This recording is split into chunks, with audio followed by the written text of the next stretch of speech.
Eh bien écoutez, bonjour à toutes et à tous. Alors je suis très content de vous retrouver aujourd'hui pour une nouvelle vidéo dont le titre est Comment accepter Bitcoin dans un commerce.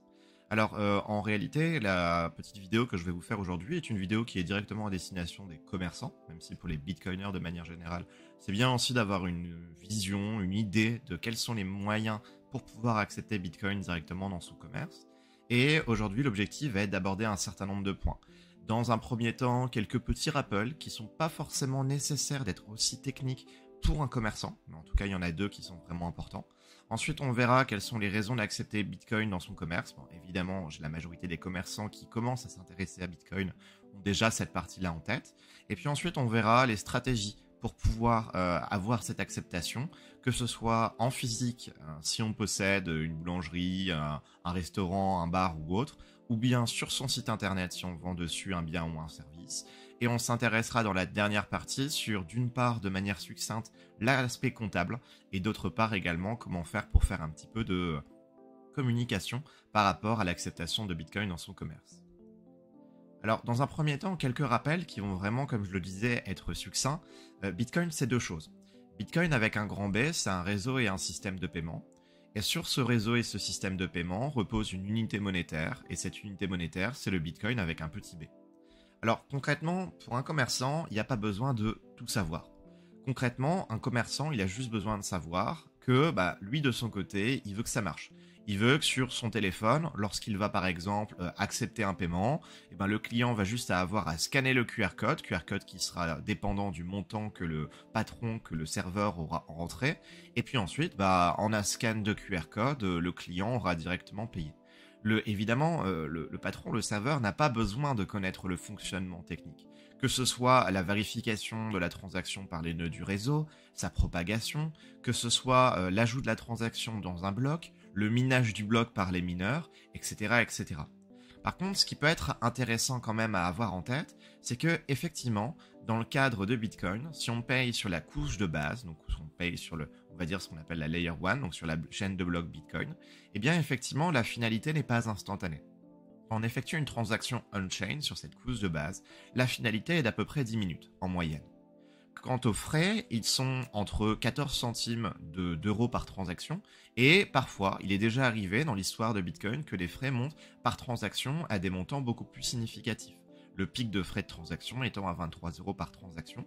Pourquoi ? Parce qu'à certains moments, il y a une très très grosse demande et la taille des blocs étant finie, et bien par conséquent, des personnes qui veulent que leur transaction passe tout de suite, donc dans le prochain bloc, et bien font payer plus cher en termes de frais pour pouvoir être mis en avant. D'autres qui vont préférer pouvoir avoir leurs transactions avec des frais moindres vont donc décider de mettre des frais moindres, mais dans ce cas-là, ils devront attendre que petit à petit, le réseau se désengorge. Et c'est finalement en fait cette stratégie de frais qui oscille en fonction de l'utilisation et de la demande, et ni plus ni moins qu'une manière de pouvoir notamment éviter le spam de transactions pour essayer de saturer le réseau. Alors on se dit, la finalité, 10 minutes, c'est long, parce que, je veux dire, vous êtes client, vous allez dans une boulangerie, et puis vous voulez acheter votre croissant ou votre pain au chocolat.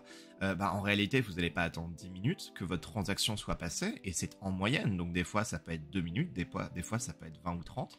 Et en réalité, vous n'allez pas attendre une dizaine de minutes que votre transaction soit passée pour qu'ensuite on vous donne votre petit pain. Vous voulez pouvoir, une fois que vous avez fait le paiement, scanner le QR code ou mis votre carte bleue, par exemple, vous voulez pouvoir partir. Donc cette finalité de 10 minutes, on va voir qu'elle est positive, mais en fait finalement il y a quand même cet aspect négatif. Évidemment, dans le cadre d'un restaurant, votre client va rester au moins 10 minutes pour pouvoir manger, donc en réalité c'est pas tant un problème, même si évidemment vous avez d'autres choses à gérer, donc ce serait bien d'avoir une finalité instantanée. Maintenant, comparons avec le système de transaction classique, Visa Mastercard. Dans le cadre de Visa ou de Mastercard, la finalité est de minimum 2 jours. Elle peut même monter jusqu'à 120 jours, jusqu'à 4 mois. Pourquoi ? Parce qu'en réalité, quand on effectue son paiement par carte bleue, le paiement n'est pas directement reçu dans le portefeuille du commerçant. Non, le paiement va passer par de nombreux intermédiaires, d'abord Visa Mastercard, puis ensuite par différentes banques, et ces différents intermédiaires vont avoir la possibilité, jusqu'à 4 mois après le paiement, de pouvoir potentiellement le censurer ou l'annuler. Pourquoi est-ce que je parle d'annulation ? Je parle d'annulation notamment dans le cadre des rétrofacturations frauduleuses. Qu'est-ce que c'est ? Typiquement, un client qui vient payer son bien ou son service en carte bleue qui a été volée, derrière, les banques ont la possibilité de revenir en arrière sur le paiement, Le commerçant a donc donné le bien ou le service, et par contre, il se rend compte qu'en fait, 120 jours après, alors qu'il y avait eu dans son compte en banque un affichage comme quoi il allait recevoir l'argent du paiement en question, et bien du coup, cet affichage désormais est retiré, le client n'a pas reçu l'argent en question, à cause de cette rétrofacturation frauduleuse. Donc on se rend compte déjà qu'il y a une grosse différence entre le système traditionnel de paiement et les paiements en Bitcoin sur la chaîne principale, c'est que la finalité dans le cadre de Bitcoin est de 10 minutes en moyenne. Ça veut dire qu'une fois que vous avez reçu le paiement, c'est à vous, il n'y a pas de rétrofacturation frauduleuse possible, le paiement vous appartient, quoi qu'il en soit, qui est quand même un gros aspect positif, notamment pour la souveraineté financière. Un deuxième point qui est intéressant aussi, c'est de comparer les frais. Dans le cadre des transactions avec des réseaux comme Visa et Mastercard, comme on passe par un certain nombre d'intermédiaires, généralement les frais payés sont entre 1,5 et 4% par transaction. Alors bon, évidemment, ce sont des pourcentages, et comparer des pourcentages avec des euros, dans le cadre de mon exemple avec Bitcoin, n'est pas très pertinent, donc on va essayer de regarder vraiment sur des montants spécifiques ce qu'il en est. Néanmoins, un point qui est intéressant à avoir en tête, c'est que pour ce qui est des frais de transaction Visa Mastercard, les frais sont payés par le commerçant, ce qui fait que le commerçant, il va soit devoir augmenter le prix de son bien ou de son service pour pouvoir anticiper ces frais-là, soit sinon, s'il met un prix fixe par rapport à sa marge et à ses choix, en réalité, il se retrouvera à être pompé d'un certain pourcentage, entre 1,5 et 4%, par ces frais de transaction, sans prendre en compte d'ailleurs que les commerçants avec Visa et Mastercard doivent louer un terminal de paiement électronique généralement d'une trentaine d'euros par mois. En parallèle, les frais payés dans le cadre de Bitcoin ne sont pas à la charge du commerçant mais à la charge du client, ce qui est une différence relativement significative. Maintenant, comparons. Alors dans le cadre d'une baguette qui vaudrait à peu près 1 euro, j'ai pris le prix moyen d'une baguette en France, dans le cadre de Bitcoin, on payerait avec un réseau qui est peu utilisé, disons 14 centimes de frais de transaction, donc ce qui nous fait une baguette à 1,22 € et des frais qui sont absolument dingues. Clairement, payer une baguette sur la chaîne de bloc Bitcoin n'est pas pertinent. Dans le cas du système classique traditionnel, ça ferait à peu près 2 centimes de frais d'écart, soit nos 1,5% dont on parlait précédemment. Donc clairement, pour des micro-paiements, des paiements inférieurs à 10, on va dire une dizaine, quinzaine d'euros, clairement, les frais sur la chaîne de bloc Bitcoin sont peu intéressants, voire pas intéressants du tout.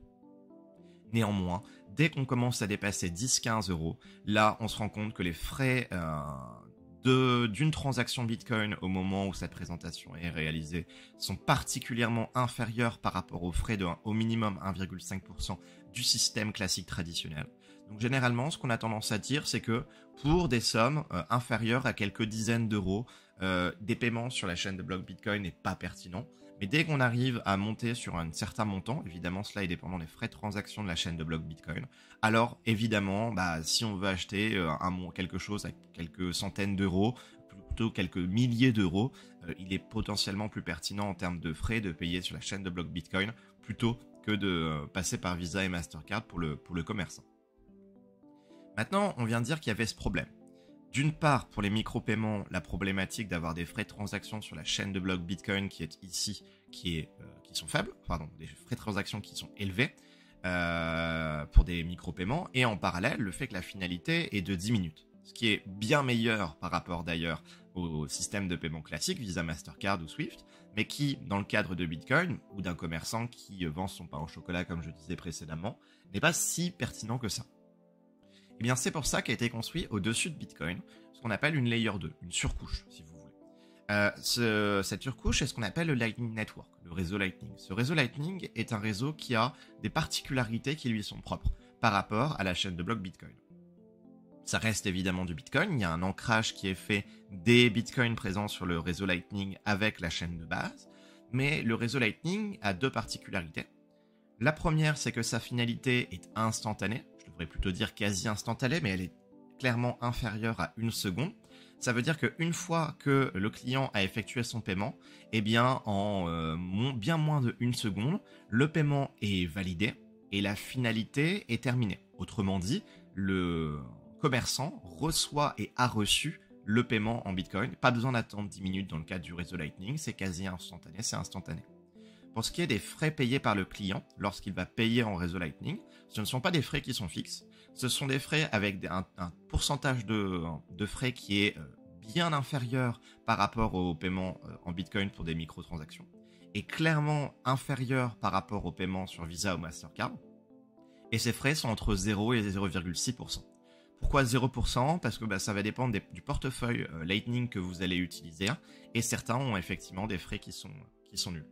Donc en réalité, on se rend compte que quand on compare le Lightning Network aux transactions Visa Mastercard, clairement, on va dire que pour les micro-paiements, le Lightning Network est bien plus pertinent et bien plus intéressant pour un commerçant comme pour un client à être utilisé par rapport au système classique traditionnel, que ce soit pour ce qui est des frais ou de la finalité.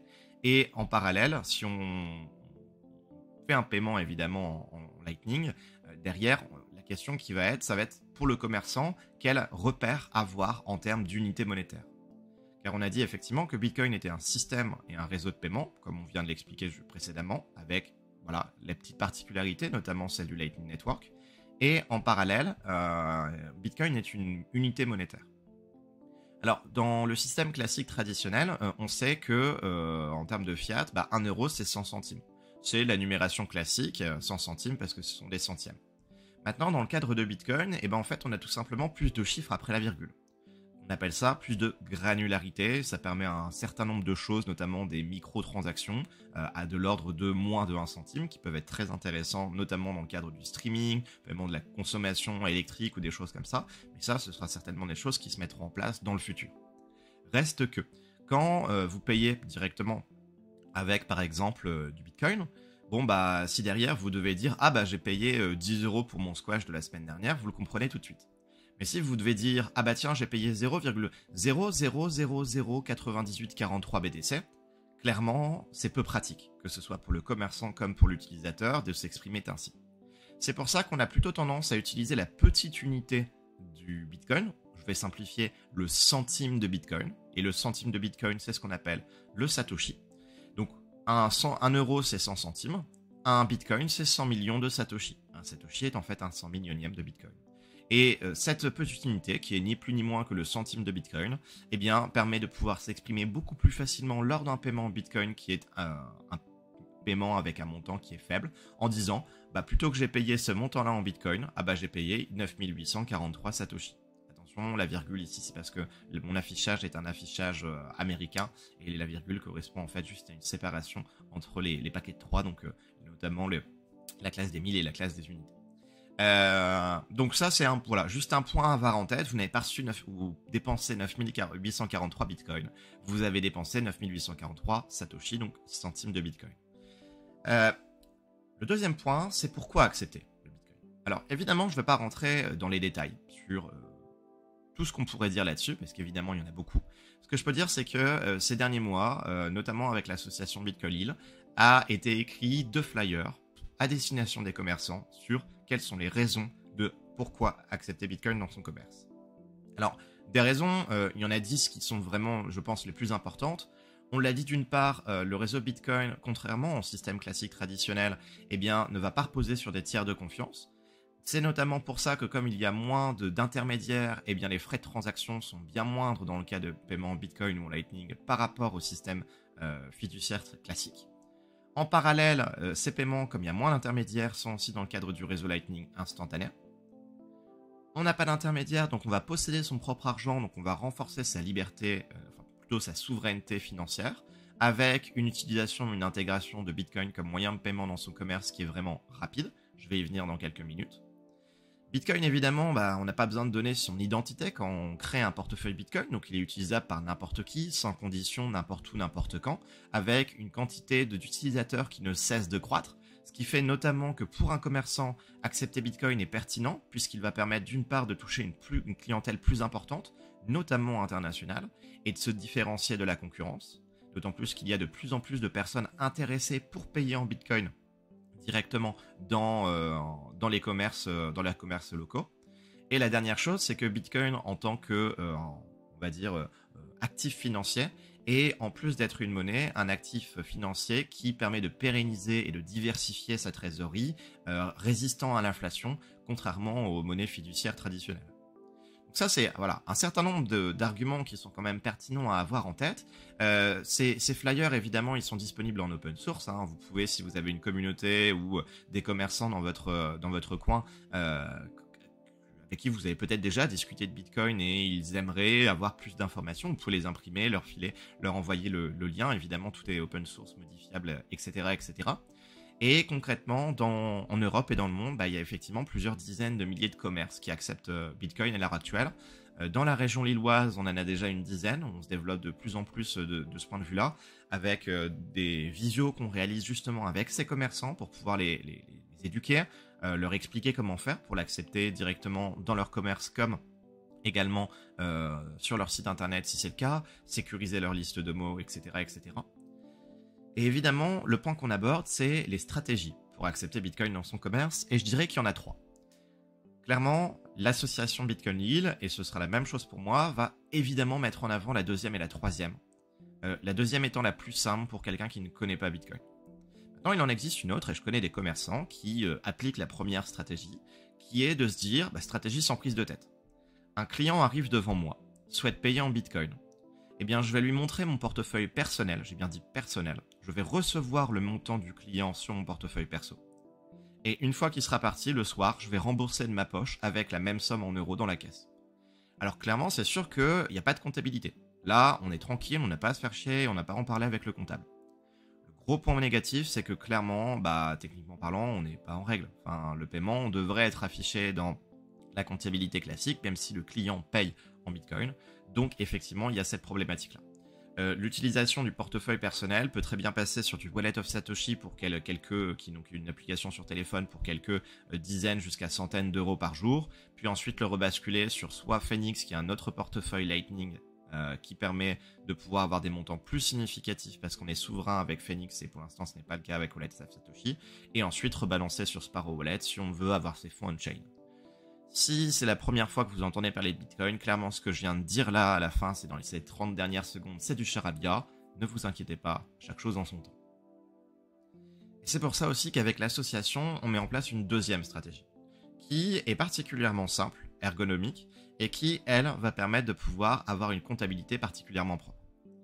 Cette stratégie, c'est celle de Swiss Bitcoin Pay, qui est une application et un site internet qui permet d'une part d'avoir sur un téléphone une interface très simple de configuration de son portefeuille entreprise cette fois-ci. Il n'y a pas besoin d'un terminal de paiement électronique puisque en l'occurrence il suffit d'avoir un téléphone portable, de télécharger l'application et ensuite on a juste l'affichage d'un TPE sur son téléphone qui permet au client de scanner le QR code pour pouvoir payer.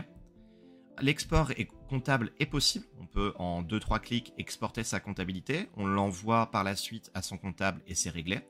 Il y a un plugin web de Swiss Bitcoin Pay qui permet l'intégration de SBP directement sur son site internet en 3-4 clics.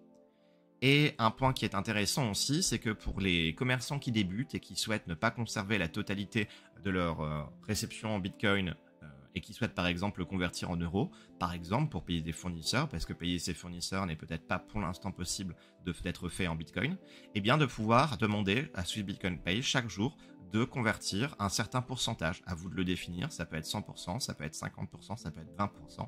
Un certain pourcentage des montants en Bitcoin que vous recevez par jour, par semaine ou par mois en euros. Le point négatif, évidemment, c'est que comme on utilise ce service, qui est Swiss Bitcoin Pay, qui est le service qu'on utilise nous, de notre côté, avec notre association à loi 1901 Bitcoin Lille, notamment pour recevoir les adhésions ou autres et avoir une comptabilité qui est au clair et propre, c'est qu'il y a effectivement des frais. Des frais qui sont de 0,21% la première année.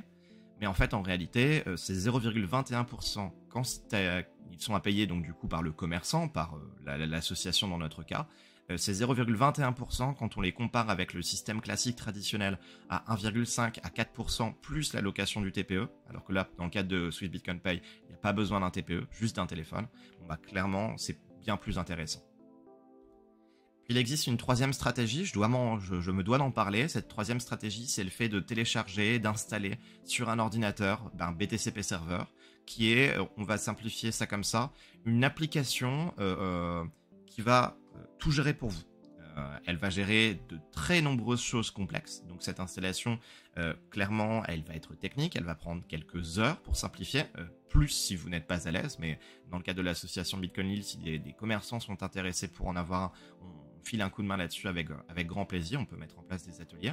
Et donc l'interface est aussi très simple. Il n'y a pas besoin de terminal de paiement électronique parce que c'est sur son téléphone où on va pouvoir sélectionner les articles à vendre.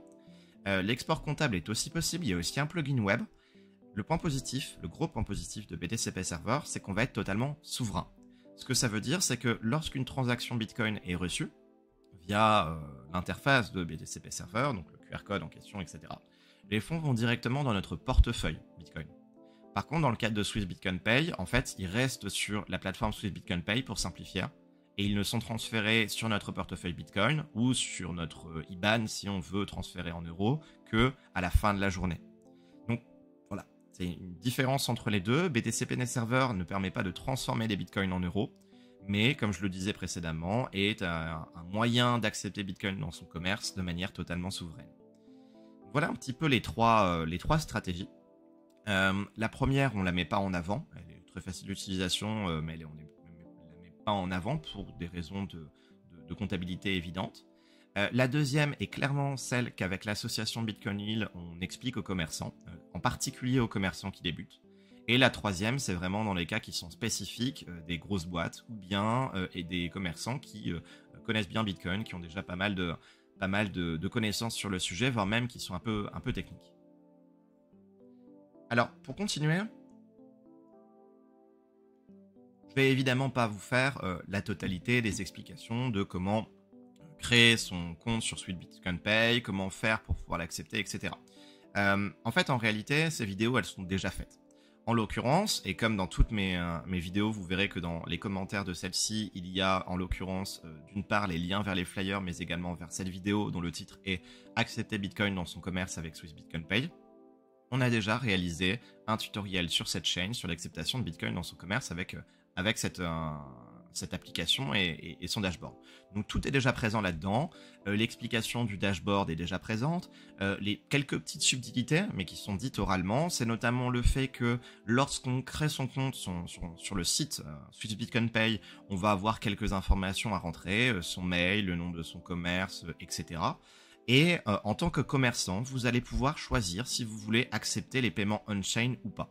Je m'explique, ici vous voyez qu'il y a une petite interface avec un petit tick qui est coché. Dans le cadre d'un commerce où vous vendez directement en physique avec quelqu'un devant vous, par exemple une boulangerie, un bar, je sais pas, on pourrait dire une agence immobilière, voire même une agence de vente de voitures. Bon bah en réalité, si vous êtes dans un bar où vous vendez des petits pains au chocolat dans une boulangerie, devoir attendre 10 minutes que le paiement on-chain passe, non, donc vous décocherez. Dans le cas où vous vendez un bien immobilier, dans le cas où vous vendez une voiture, le client sera avec vous pendant plus de 10 minutes, vous discuterez, etc. Donc à ce moment-là, les paiements on-chain peuvent être acceptés. Dans le cadre tout simplement d'un site internet qui accepte le Bitcoin, clairement, bon, là vous pouvez laisser cocher cette case, puisque le client aura le choix entre payer soit on-chain, soit en Lightning.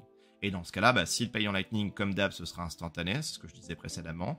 Et s'il paye on-chain, peut-être que le client devra attendre 10 à peut-être 2 minutes, peut-être 20 minutes avant que son paiement, sa transaction soit finalisée. Mais de toute façon, vous de votre côté, vous n'aurez l'information du paiement du client qu'à partir du moment où la finalisation a été réalisée.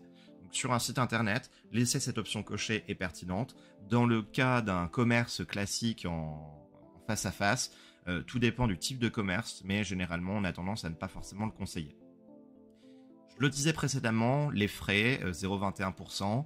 Au bout d'un an, on peut recréer un nouveau compte pour avoir de nouveau 0,21%. On peut choisir le pourcentage en Bitcoin ou en euros. La fréquence de retrait quotidienne, hebdomadaire ou bien mensuelle. Et puis également ici, si on veut obtenir de l'euro chaque jour, semaine ou mois, dans ce cas-là, il faut rentrer évidemment son IBAN.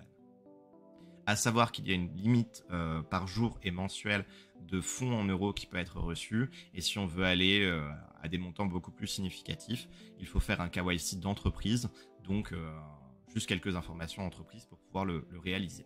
ce qui de toute façon, dans le cadre d'un commerce classique, n'arrivera pas avant un bon moment normalement, puisque pour l'instant, les personnes qui payent en Bitcoin, il y en a encore relativement peu, même si cela se développe de plus en plus. Par exemple, à Lille, on a effectivement plusieurs dizaines de personnes qui sont intéressées pour payer dans les commerces en BTC.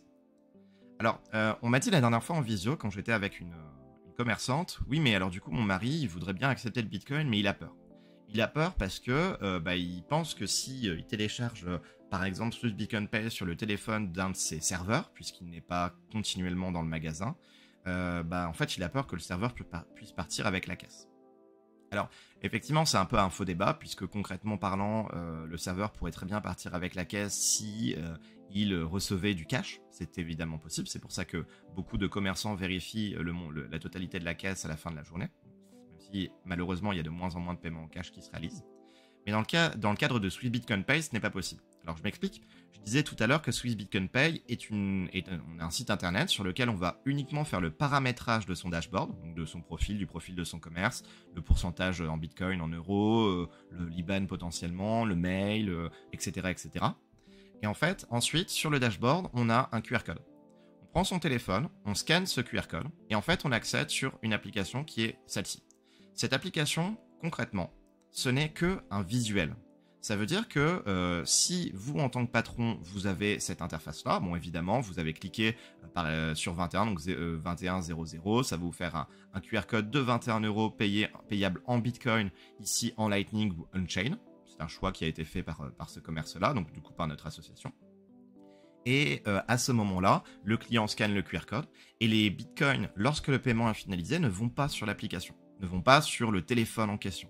Les Bitcoins sont directement envoyés, entre guillemets, au compte qui a été paramétré par le patron sur le dashboard de Swiss Bitcoin Pay, pour simplifier. Autrement dit, sur le téléphone, il n'y a aucun Bitcoin qui part. Donc si vous êtes le patron, en réalité, c'est vous qui allez recevoir les Bitcoins, donc la question ne se pose pas.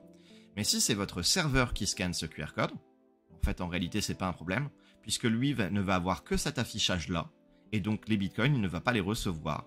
Les Bitcoins vont, au moment de la finalité, et donc du coup de la validation de cette transaction, une fois que le client a payé, vont être reçus sur le dashboard, donc sur le profil du compte qui a été créé par le patron de Swiss Bitcoin Pay. Donc ça, c'est vraiment avoir un truc en tête.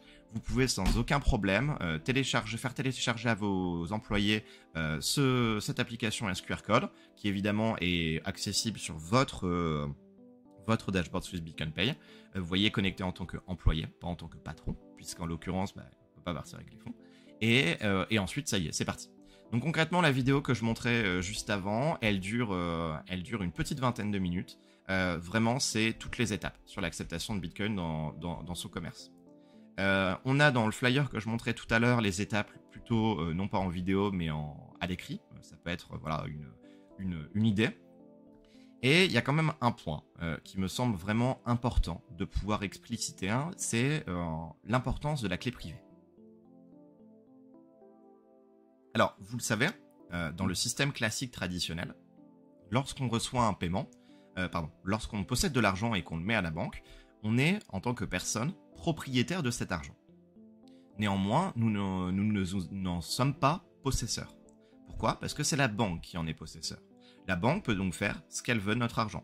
Si la banque disparaît, adieu notre argent. Si la banque décide d'utiliser notre argent, c'est d'ailleurs ce qui est déjà fait dans le cadre du système par réserve fractionnaire, passons, c'est autre chose, la banque utilise notre argent. Donc dans le cas du système financier traditionnel, on est propriétaire mais pas possesseur. Dans le cadre de Bitcoin, c'est différent. Dans le cadre de Bitcoin, vous allez être propriétaire et en plus de ça, vous allez être possesseur. Ça veut dire qu'effectivement, un grand pouvoir implique de grandes responsabilités. Et pour pouvoir être propriétaire et en même temps possesseur de votre argent, évidemment, dans le cadre du cash, ça veut juste dire que vous l'avez dans votre main. Et bien, dans le cadre de Bitcoin, ça veut dire que vous allez avoir la possibilité, ou plutôt vous allez posséder le moyen de pouvoir bouger ces Bitcoins. Comment faire pour bouger ces Bitcoins ? Eh bien, pour ça, il faut posséder une liste de mots. Et cette liste de mots, qu'on appelle la clé privée, ou en français des fois la phrase mnémonique, est une liste qu'il ne faut absolument pas perdre. Pas perdre parce que si vous la perdez, vous perdez la propriété et la possession de vos bitcoins, et donc par conséquent, vous ne pouvez plus les retrouver, vous ne pouvez plus les bouger. Du coup, cette liste de mots, il est essentiel de faire attention et de ne pas la perdre. Il y a un certain nombre de choses, voilà, vous vous doutez bien, si vous avez 300 balles en bitcoin sur cette entre guillemets liste de mots, si vous la perdez, c'est relou, mais c'est pas non plus la mort. Si vous avez plusieurs milliers, dizaines de milliers ou plus, que ce soit d'un point de vue personnel ou pour votre entreprise associée à cette liste de mots, clairement la perdre est véritablement un gros problème. Donc il y a des choses sur lesquelles il faut faire attention, notamment d'un point de vue sécurité, dont je vais parler juste après. Un petit point que je veux juste formuler, c'est que quand vous créez votre compte sur Swiss Bitcoin Pay, d'ailleurs c'est présent dans la vidéo dont je parlais juste avant, on va vous proposer 3 possibilités. Soit, si vous n'avez jamais eu de portefeuille Bitcoin, de créer un portefeuille Bitcoin. À ce moment-là, vous obtiendrez cette interface-là avec Swiss Bitcoin Pay qui va générer automatiquement une liste de mots. Cette liste de mots, surtout, ne la prenez pas en photo, ne la mettez pas dans un mail, ne la mettez pas dans un bloc-notes sur votre PC, ne la mettez pas dans un drive, non, jamais, elle ne doit jamais être présente au format numérique. Pourquoi? Parce que si vous la prenez en photo, il y a des petits malwares, des petits virus sur les téléphones qui vont scanner toutes les photos pour trouver les listes de mots et drainer les portefeuilles. Dans le cadre des mails qui se font régulièrement hacker ou bien des serveurs, il y a les mêmes problématiques. Donc surtout, jamais d'un point de vue numérique. Donc cette création de portefeuille, de liste de mots est possible directement de manière intégrée par Swiss Bitcoin Pay. Si vous avez déjà un portefeuille, notamment un hardware wallet, donc un portefeuille matériel comme une Ledger, un Trésor ou autre, vous avez la possibilité de pouvoir le connecter directement. Évidemment, on parle ici de portefeuille entreprise, pas personnel. Et ensuite, vous avez aussi la possibilité de rajouter ici une adresse Bitcoin, si vous en possédez déjà une. Ces options sont possibles si vous ajoutez une adresse Bitcoin. Une petite particularité, c'est que la législation suisse ne demande pas de KYC, mais demande une signature d'adresse. Cette signature d'adresse n'est pas bien compliquée, je ne vais pas en parler en détail. Sparrow Wallet permet de très bien le faire et c'est vraiment très facile. Et une fois qu'on a rentré notre adresse, le message proposé par Swiss Bitcoin Pay, on a notre signature qu'on va rentrer ici et on va avoir automatiquement une validation qui va être faite. La partie signature est vraiment à laisser de côté. L'immense majorité d'entre vous n'aurez pas à le faire. Mais pour certaines personnes, cela peut être intéressant pour certaines raisons, notamment de sécurité ou bien de confidentialité, disons. Donc cette liste de 12 mots, ou de 24 mots, absolument à ne pas perdre. Pour ça, la première étape, ça peut être de l'écrire sur un bout de papier. Bon, c'est la première chose à faire, évidemment. Ne la retenez pas de tête, sinon vous allez l'oublier. Donc notez ces 12 ou 24 mots sur un bout de papier. Sauf que le problème, c'est que si votre maison crame, si un de vos enfants décide de dessiner dessus, ou bien vous passez l'aspi et zut, elle était par terre et derrière, il n'y a plus la liste de mots, vous avez perdu cette liste de mots, donc l'accès à vos bitcoins. Du coup, une stratégie peut être, premièrement, de l'écrire à plusieurs endroits, par exemple d'en mettre un chez vous, un chez votre grand-mère, voilà, c'est possible.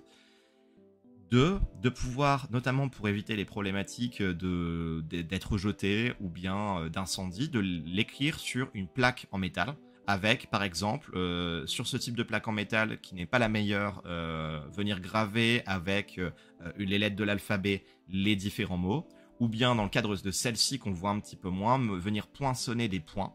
Cette plaque en métal, j'en parle dans cette vidéo-là, est extrêmement pertinente par rapport à celle-ci parce qu'elle est notamment résistante à, on va dire, tous les types d'incendies classiques, alors que celle-ci, il y a de l'aluminium dedans, donc elle a tendance à fondre, donc je ne vais pas le dire, mais c'est un peu de la merde. Il y a un comparatif qui a été fait sur les plaques en métal qui est très intéressant, c'est pour ça que je me permets de dire ça. Donc voilà la première chose, ça peut être d'écrire à plusieurs reprises ce bout de papier, enfin ces mots sur plusieurs bouts de papier qu'on met à plusieurs endroits. Également sécuriser avec cette plaque en métal. La problématique d'écrire cette liste de mots sur plusieurs bouts de papier, et notamment le fait que si vous en avez mis un chez par exemple quelqu'un de votre famille, et que soit cette personne se fait cambrioler, soit elle trouve cette liste de mots, et ben en fait très rapidement, en faisant une petite recherche internet, la personne va pouvoir comprendre que c'est une liste de mots, une clé privée Bitcoin, et donc il y a des Bitcoins associés. Et donc potentiellement, comme la personne a désormais en main cette liste de mots, elle peut voler vos Bitcoins. Donc il y a des stratégies plus techniques de sécurisation, qui peuvent être notamment le fait, ces 24 mots, de les couper en des paquets de 8. Les 8 premiers, les 8 du milieu et les 8 derniers, donc en partie 1, 2 et 3, et de faire par exemple partie 1, partie 2 dans un endroit premier, partie 2, partie 3 dans un endroit second, et partie 1, partie 3 dans le dernier endroit, ce qui fait qu'en fait, si on trouve Si on est dans l'endroit numéro 3, on va trouver 2 parties, mais jamais les 3, donc on ne peut pas tout composer. Mais par contre, comme il reste encore les parties 1, 2 et 3 réparties dans les endroits dans les 2 autres endroits, on peut quand même retrouver la totalité de la liste de mots. Cette stratégie-là est ce qu'on appelle le Shamir Secret Sharing. C'est une stratégie qui est complexe, qui n'est pas exactement à 100% ce que je viens de décrire, mais qui peut déjà vous donner une idée supplémentaire de sécurisation. On peut aussi mettre cette liste de mots ou cette plaque en métal dans une enveloppe de banque qui ne peut pas être ouverte sans qu'on puisse le voir. Et donc, par exemple, tous les 3 mois ou tous les 6 mois, vous vérifiez là où vous avez caché cette ou ces listes de mots, qu'effectivement l'enveloppe n'a pas été perdue, ouverte ou autre, ce qui est une bonne stratégie en termes d'anticipation de sécurité. Alors, je sais, ça fait beaucoup, mais au moins comme ça vous permet d'avoir des informations en amont. Un point que je peux dire aussi, c'est que pour une trésorerie d'entreprise qui, elle, de son côté, a un montant qui est vraiment significatif, je parle là ici de plusieurs dizaines de milliers d'euros, si ce n'est plus, il existe notamment dans le cadre de Bitcoin quelque chose qui n'est pas possible dans le système financier traditionnel, qu'on appelle un portefeuille multi-signature. L'exemple, c'est le suivant. Vous êtes 3 fondateurs de votre boîte qui possédez plusieurs bitcoins en trésorerie, donc plusieurs centaines de milliers. La personne numéro 1 va posséder une première liste de mots, la personne 2 aussi, la personne 3 aussi, et ces 3 listes de mots sont différentes. Évidemment, chacune d'elles va avoir sécurisé sur un portefeuille matériel, sur un portefeuille logiciel et ou sur une plaque en acier cette liste de mots. Et bien en fait, pour pouvoir réaliser une transaction, donc bouger des bitcoins, et bien en fait, il va falloir 2 signatures sur 3 au minimum. Ça veut dire que si par exemple la personne numéro 3, elle se casse à l'étranger, elle meurt, elle disparaît, et bien on peut quand même bouger les bitcoins en question.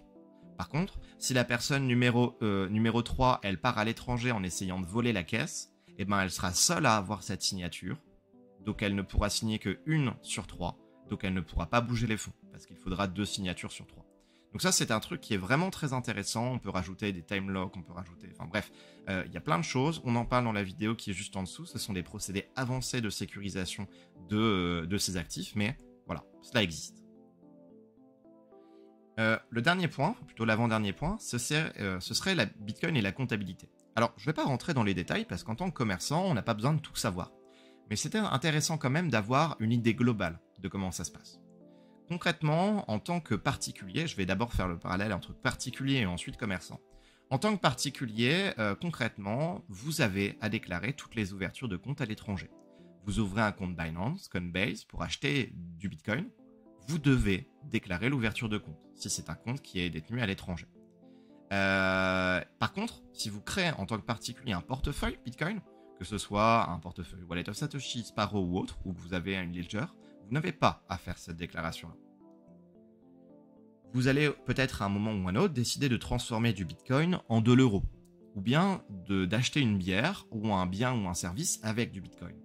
À ce moment-là, bien que les législations françaises soient totalement pétées par rapport à la situation monétaire de Bitcoin et également à la situation internationale de la vision fiscale de Bitcoin par rapport à d'autres pays, notamment européens, reste qu'en France actuellement, quand vous allez transformer du Bitcoin en euros ou du Bitcoin en un bien ou un service, vous allez devoir déclarer chaque fois que vous allez le faire.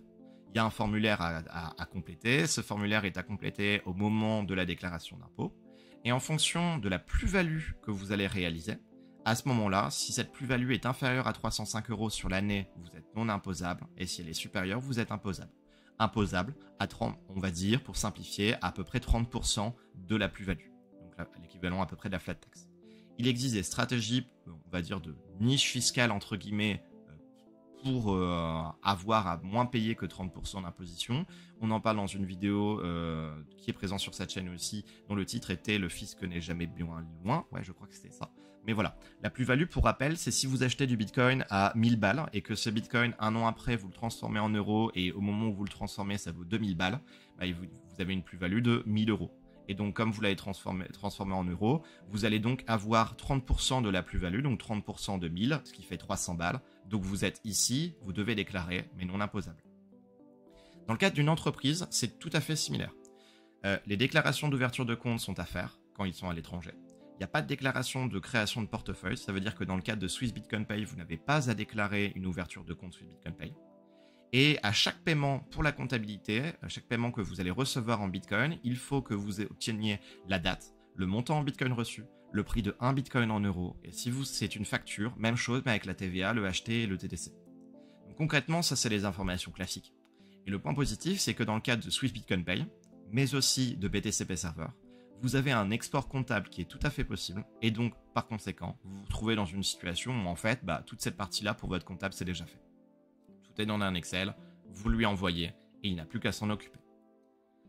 Alors, évidemment, le comptable, lui, il va devoir inscrire dans l'exercice à la fin de l'année, par exemple le 31 décembre, lorsqu'il va clôturer la déclaration comptable de votre établissement, de votre commerce, il va devoir déclarer toutes les réceptions de Bitcoin. Ces réceptions de Bitcoin ou ces dépenses en Bitcoin, si par exemple, soit vous transformez du Bitcoin vers de l'euro au cours de l'année, soit vous payez un fournisseur en Bitcoin, toutes ces déclarations sont à réaliser pour le comptable dans ce compte 522. Ce compte 522, c'est quoi? C'est juste les bitcoins que vous allez acquérir, que vous allez dépenser ou transformer en monnaie fiduciaire au cours de l'année. C'est le compte classique. Une réception, une ligne. Et de toute façon, avec l'export CSV, notamment par celui de Bitcoin Pay ou BTCP Server, le comptable n'a aucune difficulté, toutes les infos sont déjà là. Pour ce qui est de personnes qui souhaiteraient dans son entreprise bloquer, entre guillemets, des bitcoins pendant au moins 1 an. C'est possible. Peu d'entreprises le font, mais il existe le compte 208, plutôt le compte 208-400, qui est un compte un peu de hodl, c'est-à-dire les BTC que vous allez mettre dessus, vous n'allez pas pouvoir les dépenser pendant l'exercice en cours. Je m'explique. Vous recevez 10 bitcoins pendant l'année. Fin d'année, vous vous dites, ok, sur ces 10 bitcoins, je pense que l'année d'après, je vais en avoir besoin de 9. Il y en a un que je veux volontairement laisser de côté, que je veux ne pas pouvoir dépenser. Vous allez donc, votre comptable, dire, ok, à la fin de l'année, tu laisses 9 bitcoins sur le compte 522, et il y a un bitcoin que tu vas faire une écriture, et tu vas le passer dans le compte 208. À ce moment-là, ce 1 bitcoin, vous ne pourrez pas le dépenser pendant l'exercice en cours. Vous allez devoir en gros attendre la fin de l'exercice pour ensuite pouvoir, si vous voulez le dépenser, le rebasculer dans le compte 522, et à ce moment-là, vous pourrez le dépenser, le transformer, payer les fournisseurs, etc., etc. Voilà un petit peu le fonctionnement.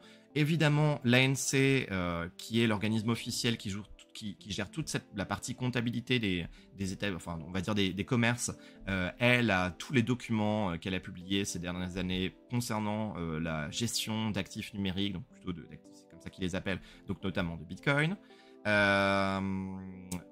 Il y a toutes les informations que votre comptable a. Vous, de votre côté, le point qui est à avoir en tête quand même, c'est qu'il y a une imposition sur la plus-value qui est présente. Cette imposition, elle est de l'ordre de 15 ou 25%. C'est ce qu'on appelle l'IS, l'impôt sur les sociétés. Enfin, c'est classique.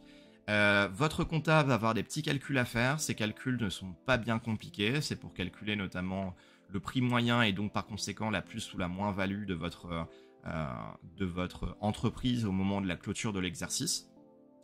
Voilà, concrètement, ce truc-là, il est pas bien compliqué, il suffit d'appliquer des formules, et si votre comptable a des questions, vous vous doutez bien qu'en plus de ça, il y a d'autres ressources, notamment faites avec des comptables, qui sont présentes, et si votre comptable vous dit « Ah bah moi je sais pas faire » ou bien « je ne peux pas », c'est juste que votre comptable a la flemme. Il a la flemme, c'est qu'il veut pas se bouger les fesses pour pouvoir le faire, parce que techniquement parlant, il doit être capable de le faire, puisque ça a été publié auprès de l'ANC. Donc voilà un petit peu ce qui est sur la comptabilité. Je pense que ça vous permet au moins d'avoir une vision un petit peu globale de la chose. Pour terminer, pour conclure, comment mettre en avant son commerce? Alors, la première chose, c'est que maintenant que vous avez accepté Bitcoin dans votre commerce, la première chose qui me semble être la plus pertinente, la plus importante, c'est d'aller sur la carte dont je parlais tout à l'heure, qui s'appelle btcmap.org, celle sur laquelle il y a des dizaines de milliers de commerces dans le monde et des centaines en France, et venir afficher son commerce, comme quoi, effectivement, vous acceptez Bitcoin dans votre commerce. Si vous avez un site internet, on peut mettre la ville, par exemple, c'est quelque chose qui est envisageable. Pourquoi? Parce que les Bitcoiners regardent sur cette carte. Moi-même, avec des membres de l'asso, on a vu qu'il y avait une pizzeria à Quesnoy-sur-Deûle qui acceptait le Bitcoin il y a quelques semaines. Qu'est-ce qu'on a fait? Et ben derrière, on allait voir, on a rencontré le patron, on a discuté, c'était très très cool. Et effectivement, c'est, on va dire, l'endroit où il y a le plus de commerces qui sont référencés pour les paiements en Bitcoin. Vraiment, la première chose à faire. Ensuite, si vous passez par Swiss Bitcoin Pay, vous pouvez leur envoyer un petit mail, leur dire coucou, maintenant j'accepte le Bitcoin avec votre solution. Swiss Bitcoin Pay met en avant les commerces qui acceptent Bitcoin sur ses réseaux sociaux. En parallèle, il y a aussi la possibilité de participer au meet-up. Là, je pense, dans le cadre de Lille, des meet-up de l'association Bitcoin qui se déroulent tous les premiers mercredis du mois dans un bar à Lille. Vous avez également la possibilité derrière de pouvoir aller dans les meet-up de l'association ou de la communauté Bitcoin de votre ville. Si vous allez sur btcmap.org, vous trouverez une deuxième carte qui est la carte des communities. Et derrière, vous verrez qu'il y a des communautés qui sont présentes partout en France. Il y en a une 60aine. Donc allez les voir, parlez-en, trouvez-les sur Twitter, sur Telegram. Et vous aurez la possibilité de finalement pouvoir mettre en avant votre commerce et d'avoir des bitcoiners qui vont aller dans votre commerce pour dépenser des satoshi, donc des centimes de bitcoin. Vous pouvez évidemment rajouter un sticker Bitcoin accepté ici devant votre commerce ou bien à la caisse pour pouvoir montrer aux clients que vous acceptez Bitcoin. Cela peut d'ailleurs amener des discussions. Vous pourriez d'ailleurs, si vous êtes par exemple, vous voulez mettre en avant Bitcoin, avoir des flyers sur comment utiliser Bitcoin pour que vos commerçants apprennent à l'utiliser et donc par conséquent viennent les dépenser dans votre commerce. Vous pouvez avec les communautés ou les meet-up organiser des événements. Je pense notamment des rencontres, des ateliers ou voire même des présentations. Là, évidemment, derrière, peut-être en discuter directement avec la communauté Bitcoin de votre ville ou de votre région. Et la dernière chose, ça peut être de contacter la presse. Alors, la presse Bitcoin, avec bitcoin.fr, qui est vraiment la référence depuis on va dire, 2010, pour simplifier, dans Bitcoin en France, qui, dès qu'il y a un nouveau commerce qui accepte Bitcoin, écrit un article à ce sujet et en parle. Sinon, vous pouvez aussi contacter la presse traditionnelle. Je pense notamment à une brasserie dans le nord de la France, du côté de Calais, le Lovercraft, qui a contacté, puis a été contacté par notamment La Voix du Nord, parce que désormais, depuis plusieurs mois, elle accepte le Bitcoin, et donc cela lui a fait une promotion. Donc voilà, ce sont différentes possibilités qui vous permettent d'un point de vue communication de mettre en avant votre commerce, et je pense que c'est un point qui est tout de même pertinent. Donc voilà, évidemment il peut y avoir des cas spécifiques en fonction de vos besoins. Si vous avez un commerce et que vous avez des questions, n'hésitez pas à les poser en commentaire. Sinon, vous pouvez nous envoyer un mail sur soit mon mail perso profetdustream@gmail.com, soit sinon celui de l'association bitcoinil@gmail.com. Évidemment, si vous n'avez pas un commerce physique mais vous souhaitez ajouter Bitcoin sur votre site internet, vous vous doutez bien qu'il y a déjà la vidéo tutoriel qui est disponible, évidemment. Cette vidéo, elle s'appelle « Accepter Bitcoin sur son site internet avec Swiss Bitcoin Pay ». En vrai, en 10-15 minutes, c'est réglé. Même si vous n'êtes pas le webmaster de votre site internet, franchement, il suffit d'envoyer la vidéo, le webmaster va regarder, en 3-4 clics, ça va être réglé. Donc vraiment, il y a aucune difficulté, faut juste s'y mettre. C'est très facile d'utilisation et surtout très facile d'installation. Donc voilà, et puis après, de toute façon, les tutoriels, ma présentation, elle sera disponible directement dans les commentaires. Elle est évidemment au format open source comme d'habitude. Et puis, si vous avez des questions, n'hésitez pas à les poser, n'hésitez pas à les demander. J'ai hâte d'avoir un petit peu vos retours dans les commentaires pour savoir si vous, de votre côté, vous avez un commerce, si vous, de votre côté, vous acceptez les paiements Bitcoin, si vous avez déjà peut-être eu des difficultés, ou si, au contraire, vous êtes intéressé pour le faire et grâce à cette vidéo, vous allez vous dire « Ok, maintenant, ça y est, prof, il vient de me dire que c'était facile, ça y est, je vais me lancer, je vais créer avec la vidéo avec cette vidéo-là et les autres tutoriels, mon compte sur Swiss Bitcoin Pay et ensuite je vais faire mes petits tests avant de le lancer dans mon commerce. » Voilà, n'hésitez pas à me dire un petit peu ce qu'il en est et si besoin, je me tiens disponible. Et sur ce, je vous dis à bientôt. Ciao, ciao.